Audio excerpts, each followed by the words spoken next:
The invasive, elusive, and sometimes massive Burmese pythons are no match for hunter Donna Khalil. One of the very last pythons I caught was 12 foot 1 inch. The leader of the Everglades Avengers and professional python removal specialist was one of 800 who flocked to Florida for this year's Python Challenge. Difficult to catch because they're very quick.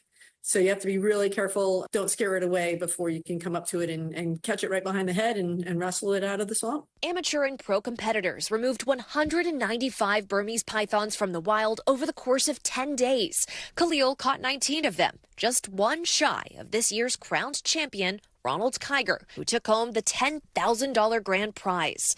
But the yearly competition isn't all about the glory or the money.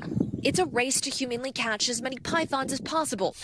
Just like the old days. A mission that biologist and wildlife conservationist Jeff Corwin says is critical. They have no native predators. They have totally overtaken this ecosystem. They completely outcompete the native wildlife. They either push it out or they eat it to extinction. 90% of the mammals that live in the Everglades have been eaten by pythons. The non-venomous snakes were first brought to the U.S. as exotic pets in the 70s, according to biologists. But those pets, when they got too big, eventually escaped or were released by their owners into the Everglades, and they reproduced quickly.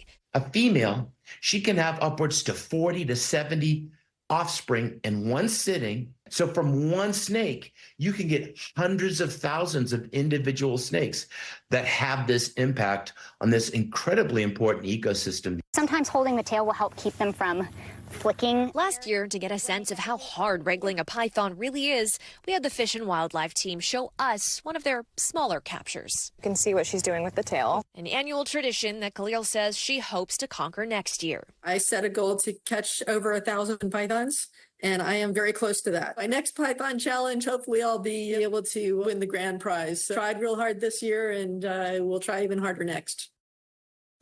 All right, with that, Marissa Parra joins us tonight from South Florida. So, Marissa, we saw there in your piece you got up close and personal with one of those pythons. How hard are those things to catch? Well, Tom, first you have to see them. They're nocturnal. They are incredibly good at camouflaging among the brushes. They can swim. And you can sometimes be feet away, by the way, and not even know it. Because as we mentioned, they're most active at night, which is when all the hunting takes place. But then remember how large they can get. We're talking about 250 pounds, up to 30 feet sometimes. They are very strong. They like to coil. But then on top of that, it's also a messy process, Tom. Sometimes to defend themselves, they will secrete musk and excrement. So as you saw in the piece, we got up close and personal with one of the smaller ones. And let's just say I found out the hard way, all the ways they can defend themselves. But luckily it was a small one, and I've taken many showers since. I'm not going to ask any follow-ups on that one. In all seriousness, though, this is an invasive species, right? And as we've said, we could be seeing these pythons in more places.